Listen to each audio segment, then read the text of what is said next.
안녕하세요. 비디칸 CST 학교 대표 비디입니다. 오늘은 여러분들과 함께 비디칸 순수 CST 책에 소개한 닥터 비올라 뮤리엘 프리만에 대해 함께 공부해 보겠습니다. 내용이 상당히 길어요.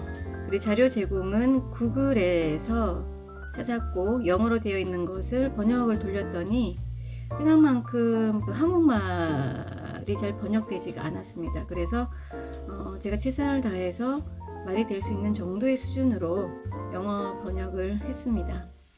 전골의학의 살아있는 보물이라고 알려져 있어요. 이 닥터 비올라 뮤리엘 프리만은요, 세계에서 가장 유명한 전골의학자죠. 반면 저희들은 잘 모르고 있어요. 닥터 비올라에 대해서. 앞에서 제가 소개했던 CST 필드의 중요한 3명의 인물을 제외하고서는 닥터 비올라는 전골의학에서 매우 유명했기 때문에 저희가 잘 모를 수도 있습니다. 하지만 바이오 다이나믹 필드에 나온 책들에서 보면은 대부분 닥터 비올라 프리만의 임상 결과에 대해서 굉장히 많이 소개를 하고 있어서 저도 개인적으로 이분에 대해서 어떤 삶을 살았을까 궁금해 했었습니다. 그래서 구글에서 조사를 해봤고요. 구글에 나온 내용을 기반으로 해서 제가 그 원문을 번역한 내용을 안내해 드리도록 하겠습니다. 닥터 비올라 프리만은 교황, 국가원수, 연예인, 그리고 전세계 왕실과의 개인적인 만남을 가졌음에도 불구하고 사사로운 명예나 부를 멀리하였다고 합니다. 그녀는 평생을 아이들의 삶을 개선하는 데 집중하였고요. 모든 아동의 필요를 충족시키는 센터를 설립하는 데 열정을 바쳤습니다. 치료가 어려운 아동기의 전골 치료에 대한 선구적인 업적을 가진 닥터 비올라는 전 세계 전문가들을 위한 통합적 치료 모델이 되었습니다. 1950년대에 그녀 또한 인생을 변화시키는 경험을 하게 돼요. 비올라 박사는 1940년 전후로 런던에서 의사로서 훈련을 받았습니다. 하지만 의료 시스템의 부적절함을 느끼고 좌절감을 느꼈어요.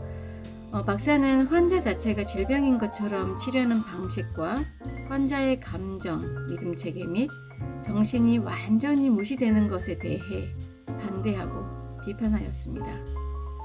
의약품과 그리고 이 의약품의 과용, 독성 부작용에 대해 소름이 끼칠 정도로 싫어했고 더 좋은 방법을 추구하였다고 하는데요. 이 부분은 닥터 스틸이랑 굉장히 유사합니다. 당시에 썼던 약이 얼마나 지독했으면 이렇게 의사로서 훈련을 받는 과정에서 의약품에 대한 독성 부작용에 대해서 아주 소름이 끼칠 정도로 느꼈을까 싶습니다. 지금과 같이 이 약의 체계도 그렇게 발달이 된 시대는 아니었을 것 같아요. 그녀가 4살 때 결핵에 걸린 아버지가 전골요법과 채식 식단 처방으로 나아졌음을 경험을 했다고 합니다. 그래서 그녀는 같은 방식의 식이요법을 평생 사용하기도 하였는데요.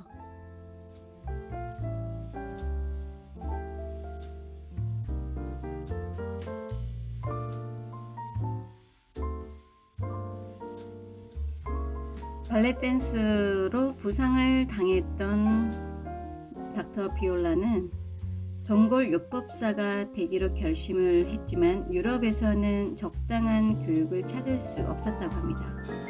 그래서 런던의 로열 동종요법 병원에서 의학, 외과 레지던트를 포함해서 6년간 의과대학을 졸업한 후에 LA에서 전골의학에 대한 실용적인 실습 방법을 배우게 됩니다.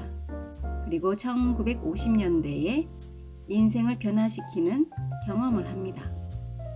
자신의 아들인 폴의 죽음이 닥터 윌리엄 가너 셔들랜드와의 운명적인 만남으로 이끌게 됩니다.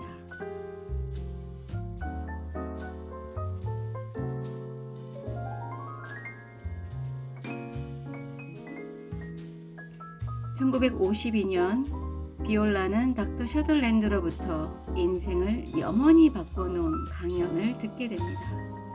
셔들랜드 박사는 외상으로 인한 출산의 결과로 일어나는 해부학적 세부 사항을 정확히 설명을 했고, 사망 직전에 아이에게 초래될 증상을 설명했는데, 폴의 죽음을 알지 못했던 셔들랜드 박사는 아이가 겪게 될 증상, 그리고 증상을 완화시키는 특정 경골요법을 설명했습니다. 셔들랜드 박사의 설명은 그녀의 아이가 가진 증상과 정확히 일치했어요. 불행히도 그녀의 아들 폴은 두개골 정골 치료의 혜택을 받지 못했고, 비올라는 이러한 기술이 아들에게 적용이 되었다면 아들의 죽음을 막았을 거라고 확신하게 됩니다. 두개골의 미세한 움직임을 느끼는데 처음에는 큰 어려움을 느꼈습니다. 하지만 반복적으로 닥터 셔들랜드를 방문을 하면서 조금씩 미세한 움직임을 느끼기 시작했다고 해요. 실제로 그녀가 두개골 운동성을 모두 감지하는 데는 6년이 걸렸습니다. 이 지점을 여러분들은 아주 깊이 인상적으로 받아들였으면 좋겠어요. 제가 실제로 교육을 하다 보면 많은 분들이 운동성 감지를 잘 하지 못해서 실망하고 좌절하는 걸 많이 봐요. 그것도 교육을 받는 과정에 있어서요. 그래서 언제쯤 운동성을 감지할 수 있느냐라고 물어보면 저는 이렇게 닥터 비올라의 사례를 말해주곤 합니다. 6년 만에 모두 운동성을 감지하는 데 걸린 시간이 6년 만에.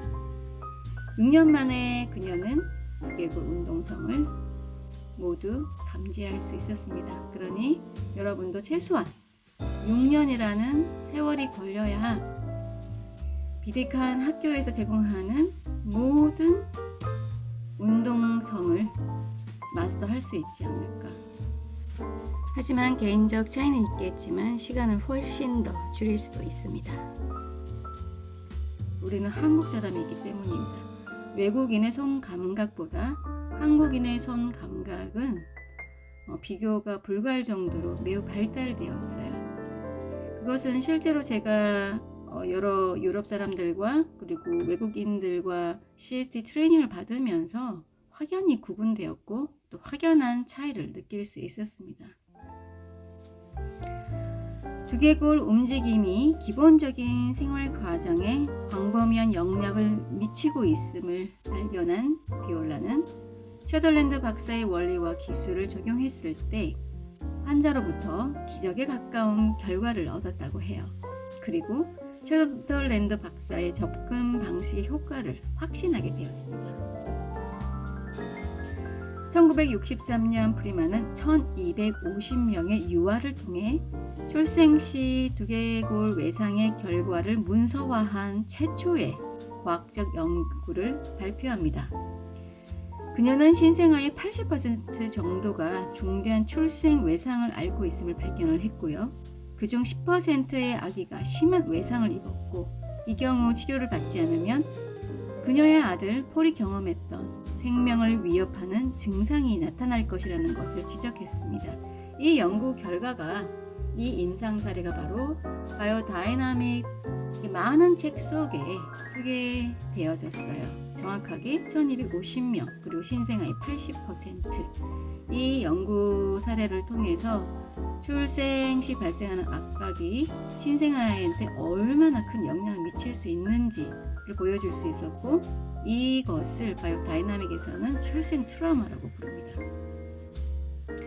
프리만 박사의 연구에 따르면 두개골 소마틱 기능 이상이라고 하는 특정 징후가 다음과 같이 나타난다고 해요.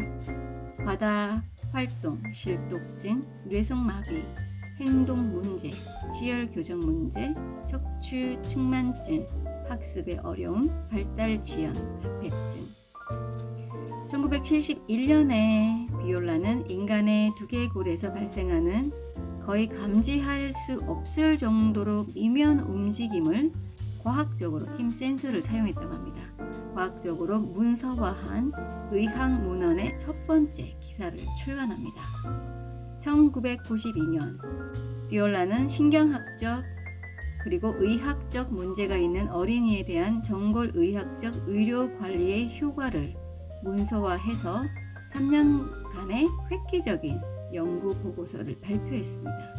이 특별한 연구는 3개월의 전골 치료 후에 아이들의 신경 발달 연령을 3년 정도 향상시켰다고 합니다. 이 연구는 거의 볼 때 거의 닥터 엄레즈와 동시대에 이루어진 것처럼 보입니다. 그녀가 좀 더 어떻게 보면 의료 시스템에서 굉장히 장기간 동안 연구를 하면서 그거를 문서화한 것처럼 보이네요.